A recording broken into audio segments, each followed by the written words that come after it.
अस्सलाम वालेकुम जी। आज हम क्राउन 8.2 किलोवाट हाइब्रिड इन्वर्टर की सेटिंग करना सीखेंगे। सेटिंग में एंटर होने से पहले हम इसका थोड़ा सा इंट्रोडक्शन कर लेते हैं। क्राउन इन्वर्टर इस टाइम पाकिस्तान में एक नंबर 1 इन्वर्टर है। IP21 में ये एक बहुत ही ज़बरदस्त फ़ीचर्स वाला इन्वर्टर है। इस इन्वर्टर में जो फ़ीचर्स हैं वो आपको वेरॉन का नया मॉडल जो है उसमें फ़ीचर्स नहीं मिलेंगे। हालांकि इन्वर्क्स बहुत ही टॉप क्वालिटी का ओल्ड मॉडल था, लेकिन जो नया मॉडल आया है उसमें ये सारे फीचर्स मौजूद नहीं हैं, इसलिए उसकी प्राइस भी काफ़ी कम है। लेकिन फिर भी बहुत ज़्यादा बाकी इन्वर्टर्स से उसकी प्राइस है। हालांकि उसमें इतने ज़्यादा फीचर्स कंपनी ने कम कर दिए हैं। और इसके अलावा आप देख सकते हैं कि फ्रोनस का जो इन्वर्टर है वो 8 किलोवाट जो है राउंड अबाउट वो 2,85,000 का इस टाइम मिल रहा है, जबकि उसका 3 किलोवाट का जो इन्वर्टर है फ्रोनस का वो आपको मिल जाता है अप्रॉक्सीमेटली कोई 3,20,25,000 की रेंज में। जबकि क्राउन का ये इन्वर्टर आपको 8 किलोवाट की रेंज में मिलेगा। ये आपको 3,25,000 से 3,50,60,000 की रेंज में अवेलेबल है। मार्केट में प्राइसेस ऊपर नीचे होती रहती हैं। इसके अलावा ये टॉप क्वालिटी में मिलने वाला IP21 का इन्वर्टर है।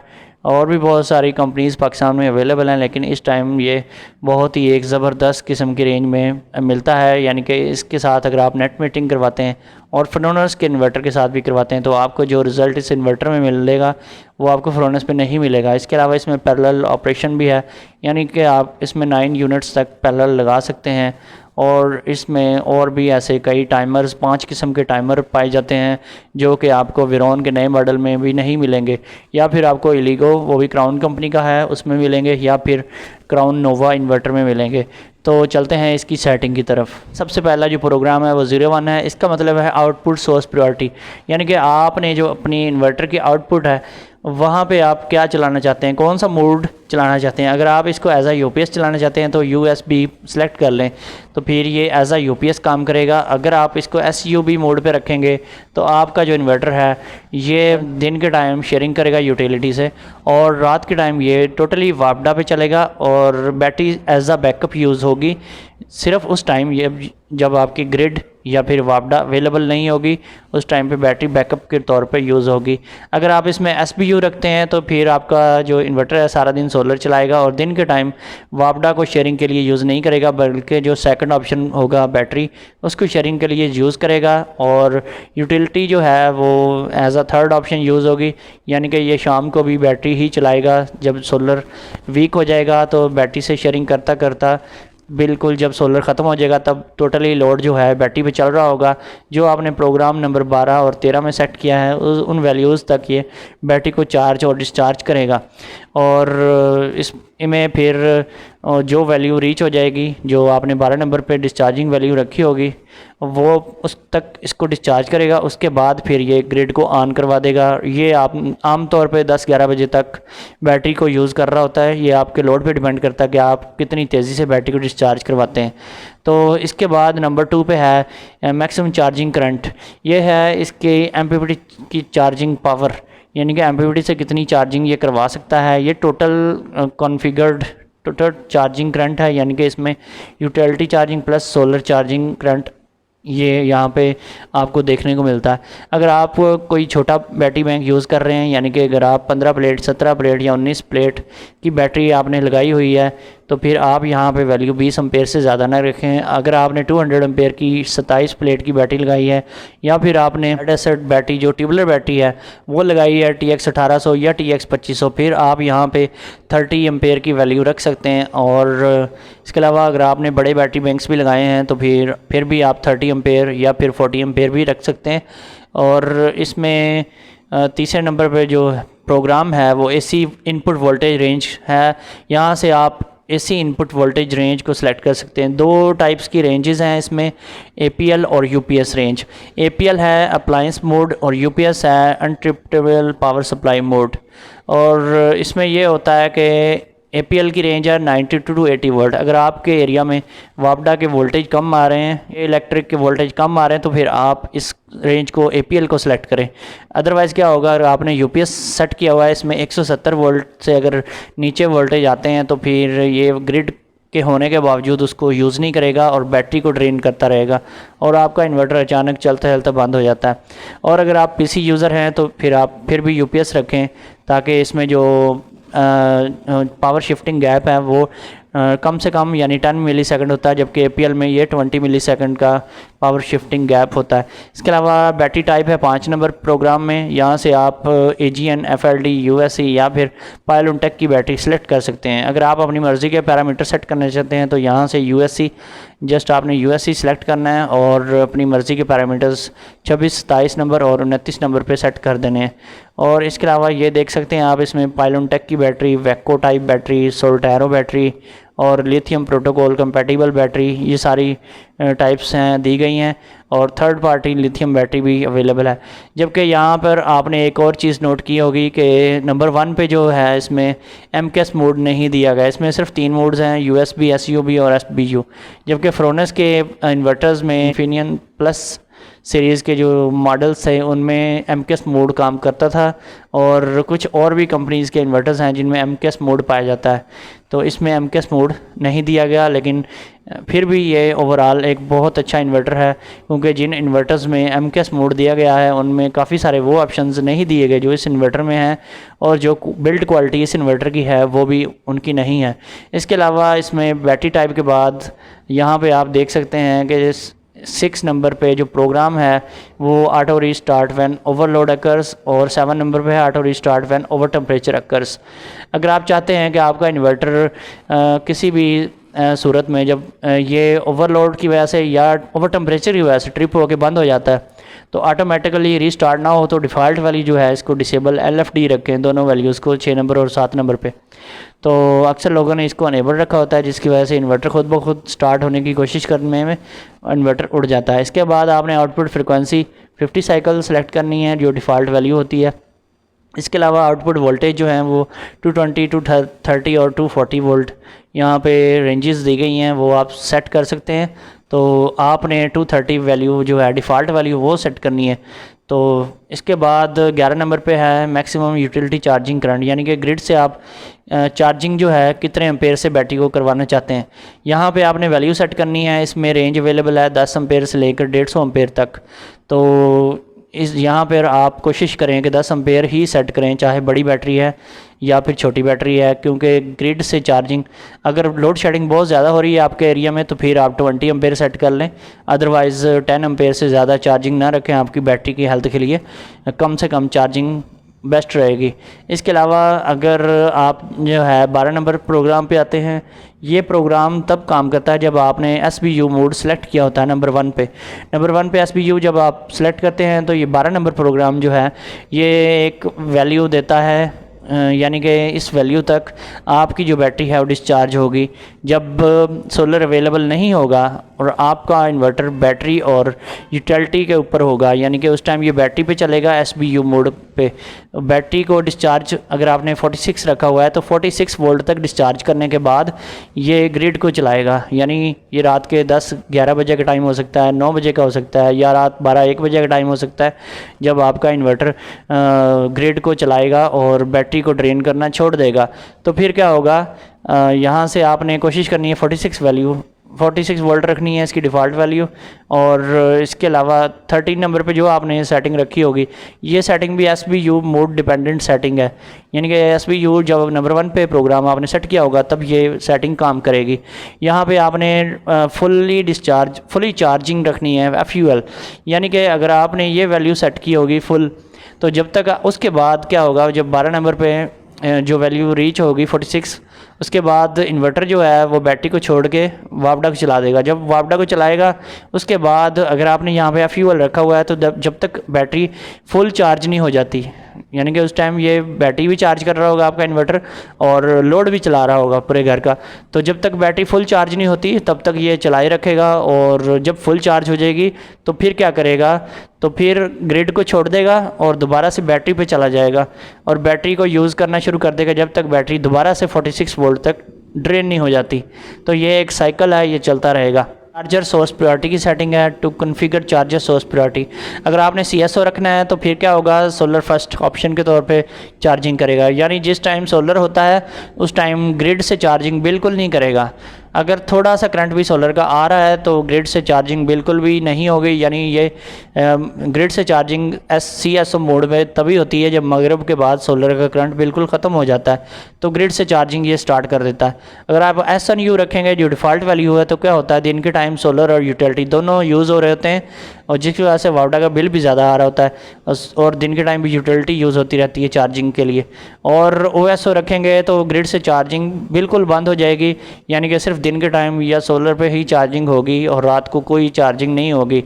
इसके अलावा 18 नंबर पे है अलार्म ऑन ऑफ की सेटिंग, यहाँ से बज़र जो है उसको ऑन ऑफ करवा सकते हैं। इसके अलावा auto return to default display screen, ESP रखेंगे तो return to default display screen. अगर चाहते हैं कि स्क्रीन एक जो आपने सेलेक्ट की हुई है वही रहे तो स्टे एट लेटेस्ट स्क्रीन यानी FEP सेलेक्ट कर लें। इसके अलावा जी बैक लाइट कंट्रोल 20 नंबर पे, यहाँ से आप बैक लाइट इन्वर्टर की जो है वो ऑन ऑफ करवा सकते हैं। इसके अलावा 22 नंबर पे है beeps while primary source interrupted, जब प्राइमरी सोर्स यानी कि सोलर PV या फिर दूसरा सोर्स जो वावडा वो सिस्टम में इन होता है, तो एक लंबी बीप 3 सेकंड की सुनाई देती है, उस अलार्म को ऑन ऑफ करवा सकते हैं 22 नंबर से। इसके अलावा 23 नंबर पे है overload bypass, when enable the unit will transfer to line mode if overload occurs in battery mode. अगर बैटरी मोड पे चल रहा है, ओवरलोड हो जाता है, तो फिर ये अगर आपने एनेबल रखा हुआ है तो ये बाईपास वावडा चला देगा, ठीक है। इसको भी जो डिफ़ॉल्ट वैल्यू है उस पर भी रख सकते हैं और इनेबल भी कर सकते हैं, इसका कोई इशू नहीं है। इसके अलावा 25 पे है रिकॉर्ड फॉल्ट कोड, इन्वर्टर अपने अंदर आने वाले अगर तमाम फॉल्ट्स रिकॉर्ड करवाना चाहते हैं तो इसको FEN रखें, अगर आप डिसेबल करना चाहते हैं तो FDS कर दें। इसके अलावा बल्क चार्जिंग वोल्टेज की सेटिंग मोस्ट इंपॉर्टेंट सेटिंग है, जिसकी वजह से लोगों की बैटरियाँ भी ख़राब होती हैं और ओवर चार्जिंग भी होती है और बैटरी चार्ज भी नहीं होती। इसको 56.4 वोल्ट पे रखेंगे तो आपकी जो लेड एसिड बैटरी के लिए ये सही है, और या फिर आपने जो जेल टाइप बैटरीज होती थी या फिर वाल्व रेगुलेटेड बैटरी होती थी या फिर ओल्ड किस्म की जो पुराने ज़माने में ड्राई बैटरीज या सेल होते थे, उनके लिए ये सेटिंग होती है 56.4। अगर आपने ट्यूबुलर बैटरी यूज़ की हुई है तो फिर आपने इसको 58.4 वोल्ट पे रखना है, और इसी तरह से अगर आप लिथियम बैटरी की यूज़ कर रहे हैं तो फिर भी आप इसको 58.4 वोल्ट पे रख सकते हैं। और इसके अलावा 27 नंबर पे है 54, ये है फ्लोटिंग चार्जिंग वोल्टेज, ये है कट ऑफ चार्जिंग, यहाँ पे आपने कट ऑफ करवानी है। अगर आप चाहते हैं बैटरी 100% चार्ज हो तो 54 वोल्ट पे रखें, अगर आप ओवर चार्जिंग करवाना चाहते हैं तो इसको 55, 56 जहाँ पे मर्ज़ी आप सेट कर लें। तो इसके अलावा 28 पे है AC output mode, this setting is only available when the inverter is in stand by mode switch off. या तो इन्वर्टर को आप स्विच ऑफ कर दें या इन्वर्टर को स्टैंड बाई मोड पे आप कर दें, तो फिर ये ऑप्शन आपके सामने नज़र आएगा और ये चेंज भी हो पाएगा। अदरवाइज़ आप इसको चेंज नहीं कर सकते, क्योंकि ये है अगर आप S1G रखेंगे तो सिंगल फेज़ एप्लीकेशन के तौर पे ये इन्वर्टर यूज़ होगा। अगर आप चाहते हैं कि पैरेलल ऑपरेशन में इसको आपने यूज़ करना है, तो आपने 2 या 3 इन्वर्टर या 4 या 5 यूनिट आपने पैरेलल लगाए हुए हैं, तो फिर आपको इसको PAL पे रखेंगे तो पैरेलल ऑपरेशन में ये इन्वर्टर यूज़ होगा। और इसके अलावा अगर आपने पैरेलल ऑपरेशन में इसको एज 3 फेज़ सेटअप बनाया हुआ है तो यहाँ से इसको 3 फेज़ की सेटिंग आप कर सकते हैं, जो भी कॉम्बिनेशन आपने बनाया हुआ है उस हिसाब से। अगर आपने सिंगल फेज़ रखा हुआ है तो फिर आपने सिर्फ़ और सिर्फ इसको सिंगल सेलेक्ट कर लेना है, यानी कि S1G, इसको आप ना ही चढ़ें तो वो आपके लिए अच्छा रहेगा। और 29 पे है लो DC कट ऑफ वोल्टेज, यानी बैटरी कितने वोल्टेज तक आपने ड्रेन करवानी है। डिफ़ॉल्ट वैल्यू 44 वोल्ट तक है, ये बैटरी की हेल्थ के लिए बहुत अच्छी वैल्यू है। इसको आप 40 वोल्ट पे भी रख सकते हैं, 42 वोल्ट पे भी रख सकते हैं, कुछ नहीं होता, ठीक है। 40 वोल्ट पे भी चल रही हैं बैटरीज़, लोगों की 5-5 साल हो गए हैं, कुछ भी नहीं होता बैटरीज़ को। अगर एक्स्ट्रा केयर करना चाहते हैं तो 42 वोल्ट पे इसको सेट कर लें। इसके अलावा इसमें जो है अगर आप लिथियम बैटरी आपने लगाई हुई है 5 नंबर पे प्रोग्राम में आपने लिथियम बैटरी को सिलेक्ट किया हुआ है, तो इसको फिर आपको जो स्क्रीन नज़र आएगी फिर ये वाली नज़र आएगी जिस पे लिखा होगा 29 SOC 0। यहाँ से आप 0 से लेकर 90% तक बैटरी की सेटिंग कर सकते हैं डिस्चार्जिंग की। तो इसके अलावा 30 नंबर पे है बैटरी इक्वलाइजेशन, इसको आप अनेबल कर दें EEN पे, और अगर डिसेबल करना चाहते हैं तो EDS रख सकते हैं। और ये आप तब करें जब आपके इन्वर्टर जो है आपकी बैटरी की ग्रेविटी पूरी नहीं कर रहा, या आपका बहुत ज़्यादा दिन के टाइम लोड रहता है और आपका इन्वर्टर जो है बैटरी सही तरीके से चार्ज नहीं कर पा रहा, बैटरी की ग्रेविटी पूरी नहीं होती, तब इसको इनेबल करना चाहिए। इसके अलावा 31 पे है बैटरी इक्वलाइजेशन वोल्टेज। ये बहुत ही इंपॉर्टेंट चीज़ है, इसकी वजह से बैटरी ख़राब भी हो सकती है और बैटरी जो है सही तरीके से चार्ज भी हो सकती है और नहीं भी हो सकती, और ग्रेविटी कुछ लोगों की इक्वलाइजेशन ऑन करवाने के बावजूद भी सही पूरी नहीं होती। तो उसकी मेन रीज़न यही 31 वोल्टेज हैं। ये आपने रखने 58.4 तब जब आप simple lead acid battery user हैं। अगर आप ट्यूबुलर बैटरी यूज़र हैं तो फिर आपने इस वैल्यू को 59.2 वोल्ट पे सेट करना है। और इसके अलावा बैटरी इक्वलाइजेशन टाइम जो है यहाँ से 60 मिनट का आपने रखना है, इससे ज़्यादा करने की ज़रूरत नहीं है, नहीं तो बैटरी ओवर चार्ज होती है। और 34 पे आपने रखना है जी 120। यह जी टाइम आउट, यानी कि मैक्सिमम कितने टाइम तक वो करे, ये 1 घंटे से 2 घंटे तक का टाइम है टोटल, ठीक है। इसके बाद 35 पे है इक्वलाइजेशन इंटरवल, यानी कि आप क्या चाहते हैं कि कितने वक्फे के बाद इक्वलाइजेशन ऑन हो। ये 1 दिन से लेकर आप 90 दिन तक सेट कर सकते हैं। अगर आप चाहते हैं कि रोज़ इक्वलाइजेशन हो तो फिर आप यहाँ पे 1 डे यानी कि 1 दिन बाद इक्वलाइजेशन को ऑन करवा दें। तो लेकिन ऐसा नहीं करना, नहीं तो आपकी बैटरी जो है ख़राब हो जाएगी। अगर आपकी बैटरी जो है काफ़ी अच्छी कंडीशन में है तो इसको 30D पे ही रखें। अगर आपकी बैटरी की कंडीशन हल्की है तो फिर आप इसको 15 डेज़ पे रखें। अगर बहुत ज़्यादा ख़राब कर रही है बैटरी, आपको ग्रेविटी पूरी नहीं दे रही, तो फिर आप इसको 7D तक रख सकते हैं। इसके अलावा इक्वलाइजेशन एक्टिवेटेड इमीडिएटली, अगर आप चाहते हैं कि ये 7 दिन के बाद या 10 दिन के बाद या 30 दिन के बाद जो 35 पे आपने वैल्यू रखी है उस दिन के बाद, उन दिनों के बाद ये एक्टिवेट ना हो, पहले ही हो, अभी हो, फ़ौरन हो, तो फिर आप इसको ADS की बजाय AEN कर दें 36 पे। जैसे ही आप करेंगे डिस्प्ले आएगा स्क्रीन पे E9 का, ये कोई फॉल्ट नहीं है, इसका मतलब है कि ये इनेबल हो चुकी है, इक्वलाइजेशन काम कर रही है। इसके अलावा reset all store data for PV generated power and output load energy 37 पे NFE है, इसको FSC भी रख सकते हैं। अगर आप चाहते हैं कि तमाम डाटा जो है वो रीसेट हो जाए तो फिर आप इसको रख सकते हैं, अदरवाइज़ इसको डिफ़ॉल्ट वैल्यू पे रहने दें। और इसके बाद 38 पे है solar energy feed to the grid. अगर आप ग्रिड फीडिंग यानी कि नेट मीटरिंग अनेबल करवाना चाहते हैं तो GFE सेलेक्ट कर लें। अगर आप चाहते हैं कि ग्रिड फीडिंग डिसेबल रहे और नेट मीटरिंग आप नहीं लगाई हुई तो आप GFD ही पे ही रखें। तो अदरवाइज़ आपका जो मीटर है उसकी रिवर्स लाइट ऑन हो जाएगी। तो इसके अलावा यहाँ पे 41 पे है मैक्सिमम बैटरी डिस्चार्जिंग करंट। ये सेटिंग है कि आपने बैटरी कितने करंट से डिस्चार्ज करवानी है। अगर आप चाहते हैं कि आपका जो इन्वर्टर है पूरी पावर से काम करे, यानी कि जो भी आपकी इन्वर्टर की 8 किलोवाट की पावर है, तो फिर आप DDS रखें। अगर ये रखेंगे तो प्रोटेक्शन जो है, बैटरी प्रोटेक्शन जो डिसेबल रहेगी। और अगर आप इसको 30 एम्पेयर रखते हैं, 30 एम्पेयर से आप 150 एम्पेयर तक इसकी सेटिंग कर सकते हैं। अगर आप बिलफर्ज इसको 30 एम्पेयर रखते हैं तो 30 एम्पेयर का मतलब है 1500 वाट, यानी कि 1500 वाट तक का लोड डालेंगे तो आएगा बैटरी पे। अगर 1500 वाट तक से ज़्यादा आप लोड डालेंगे, 1600 वाट कर देंगे लोड, तो क्या होगा, ये यूटिलिटी पे बाईपास कर देगा और बैटरी पे लोड ज़्यादा आने नहीं देगा। तो ये एक बहुत ही ज़बरदस्त किस्म की सेटिंग है जो किसी अच्छे इन्वर्टर में, हर इन्वर्टर में ये सेटिंग नहीं पाई जाती।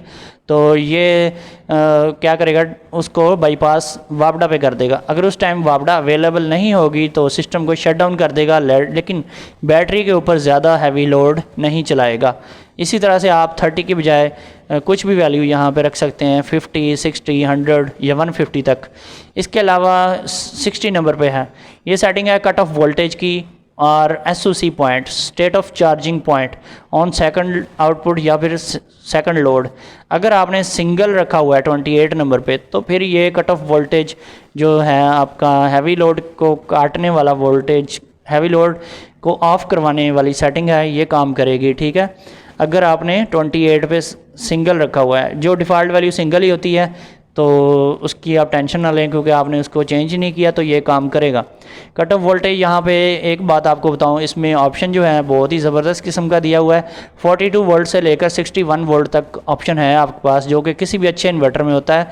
फ्रोनस के इन्वर्टर में, ख़ासतौर पर प्लैटिनम सीरीज़ में ये ऑप्शन आपको नहीं मिलेगा, और ज़्यूनिक के जो इन्वर्टर्स हैं उनमें भी ये ऑप्शन आपको नहीं मिलेगा।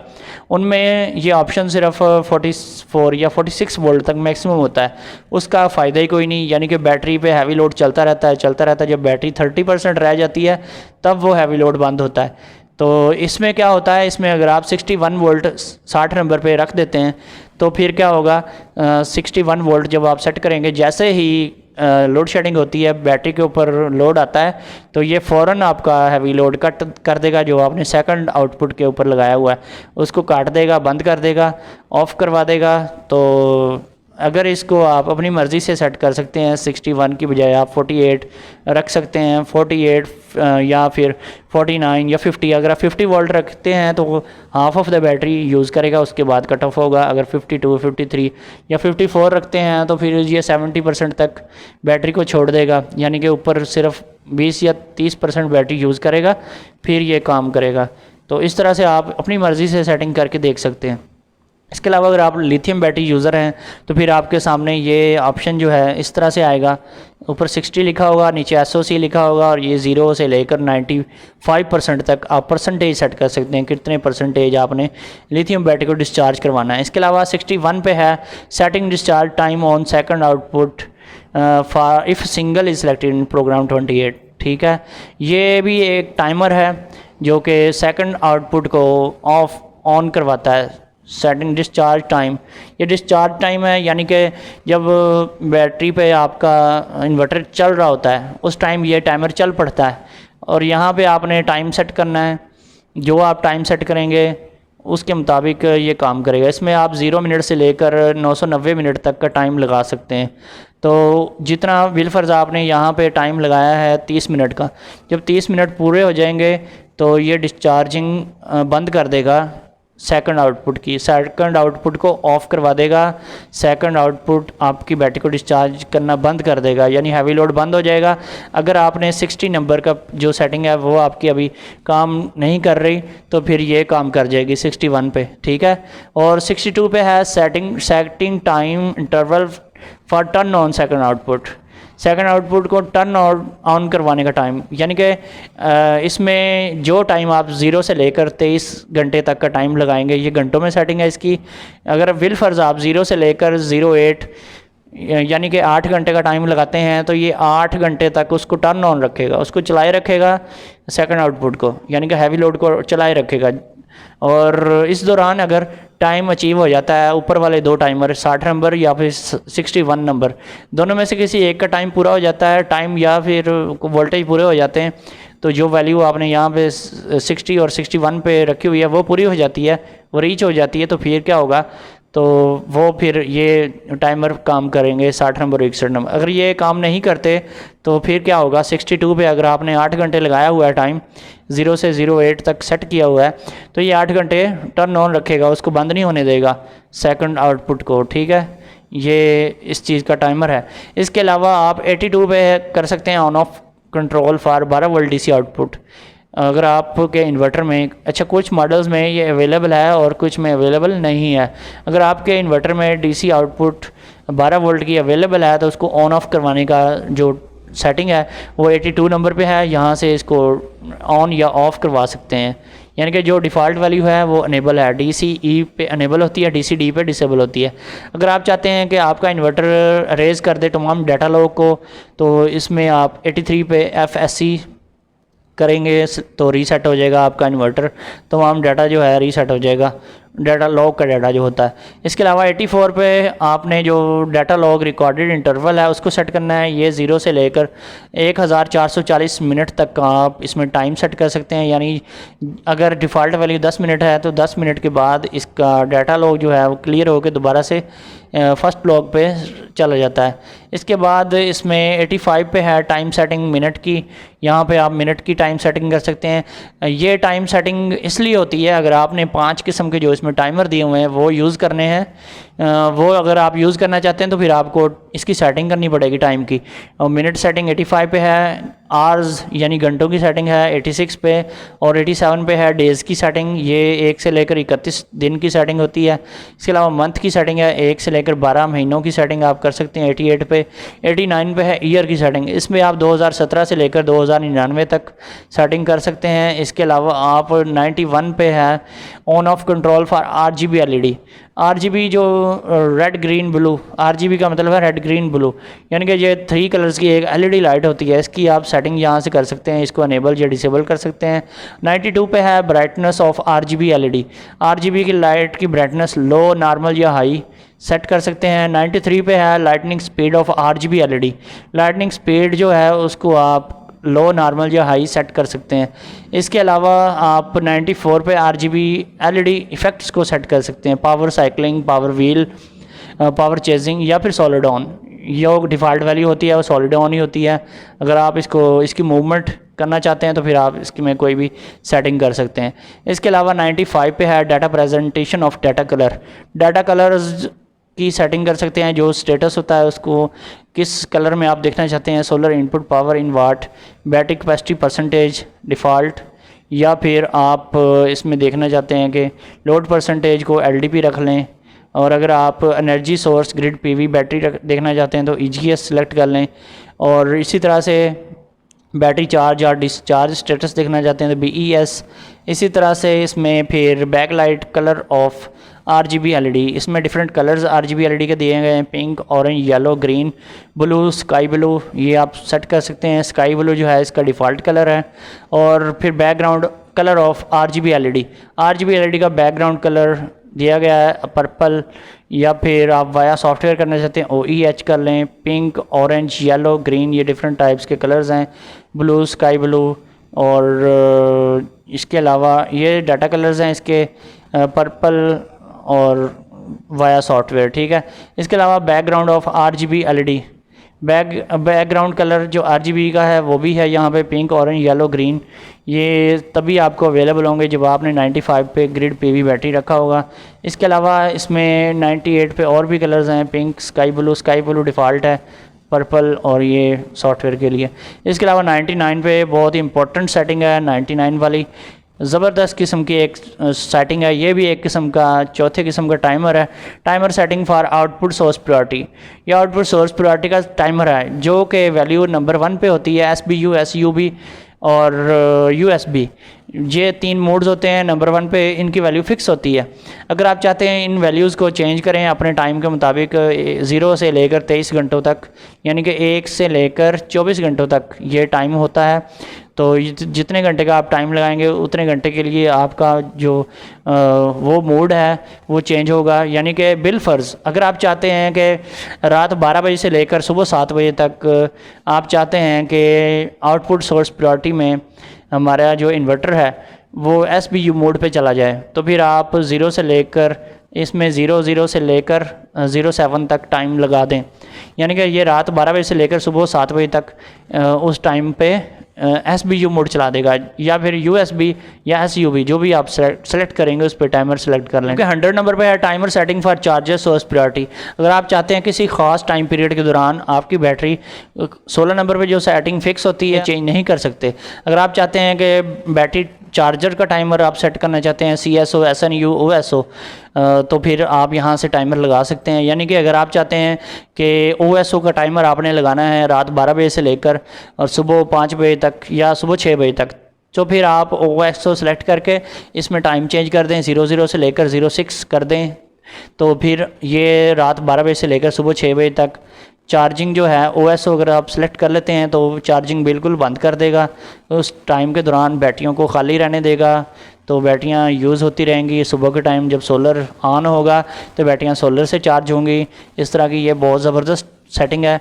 ये दोनों टाइमर्स जो 99 पे भी है और 100 पे भी है, इसको आप दिन के टाइम के लिए भी यूज़ कर सकते हैं, रात के टाइम पे भी यूज़ कर सकते हैं। तो जो भी आप सेटिंग इसमें करेंगे वही सेटिंग आपको मिल जाएगी। इसके अलावा इसमें USB फंक्शन सेटिंग है, ये इसका सॉफ्टवेयर करने के लिए डिफरेंट टाइप्स की सेटिंग दी गई है। और इसमें एरर जो मैसेज आते हैं वो भी दिए गए हैं। एरर में जो रेफरेंस कोड हैं, फॉल्ट्स, डिफरेंट टाइप्स के फॉल्ट जो आते हैं उनके कोड्स दिए गए हैं। ये 01, 02, 03 जो भी इसमें फॉल्ट्स आते हैं ये आपके पास होना चाहिए, ताकि किसी भी इमरजेंसी से निपटने के लिए आप यहाँ से खोल के देख सकते हैं कि आपके इन्वर्टर में किस टाइप का फॉल्ट आया है, उसका मतलब क्या है और ये क्यों आया है। ये वार्निंग इंडिकेटर इसमें और अलार्म का जो स्टाइल है वो भी बताया गया है कि इस तरीके से ये फॉल्ट आएगा और स्क्रीन पे डिस्प्ले होगा। इस इन्वर्टर में ये ट्रबल शूटिंग दी गई है, इसके यूज़र मैनुअल में ये जितने भी फॉल्ट्स आते हैं उनकी ट्रबल शूटिंग करने का तरीक़ाकार दिखाया गया है, किस तरीके से आपने इसको हैंडल करना है। कोई भी फॉल्ट आए तो उसका क्या मतलब है, सबसे पहले आपने क्या करना है। इसके बाद जो है इसका एक बहुत ही इंपॉर्टेंट फीचर है पैरेलल फंक्शन, जो कि आपको फ्रोनस या यूनिक टाइप के इन्वर्टर्स में देखने को नहीं मिलेगा। यानी कि ये इन्वर्टर्स जो हैं ये पैरेलल ऑपरेशन में भी यूज़ किए जा सकते हैं। इनको पैरेलल करने का तरीका है, उसमें जो जो आपने मेथड लगाना है उस तरीके से, और सिंगल फेज़ में इसको पैरेलल करने का तरीका 2 इन्वर्टर्स को इसी तरह से ये 3 इन्वर्टर्स पैरेलल में यूज़ किए हुए हैं, और ये फिर 4 इन्वर्टर्स इन पैरेलल। तो ये देख सकते हैं आप। इसके अलावा ये इनके पावर कम्युनिकेशन है, और ये इसमें सारे मेथड्स इसके बताए गए हैं। फिर 3 फेज़ में आपने इसको पैरेलल बनाना है, यानी कि 6 यूनिट आपने लगाकर 3 फेज़ अगर आपने यूज़ करना है, वो सेटिंग भी इसमें है। इसमें जो फॉल्ट्स आते हैं वो फॉल्ट्स आपको यहाँ पे देखने को मिलेंगे। जब आपने इन्वर्टर्स को पैरेलल में लगाया तो इसमें जो फॉल्ट आते हैं 28 फॉल्ट कोड्स हैं, फिर F60, F71, F70, F80, ये सारे इसके पैरेलल के फॉल्ट्स हैं। ये फॉल्ट्स आपको कहीं पे देखने को नहीं मिलते, ये अलग से लिस्ट दी गई है। जो पैरेलल में यूज़ करते हैं तो इस टाइप के आइकॉन जो हैं वो इन्वर्टर की स्क्रीन पे देखने तब ही आते हैं। और इसके अलावा इन फॉल्ट्स की ट्रबल शूटिंग का तरीकाकार बताया गया है। जब फॉल्ट आए तो आपने सबसे पहले क्या करना है, ये सारा कुछ आपने पहले करके देखना है, उसके बाद सर्विस सेंटर पे जाना है। इसके अलावा इसमें BMS यानी कि बैटरी मैनेजमेंट सिस्टम का तरीकाकार बताया गया है कि आपने लिथियम बैटरी इंस्टॉल किस तरीके से करनी है, और इसमें कौन से स्विचेस जो हैं आपने यूज़ करने हैं।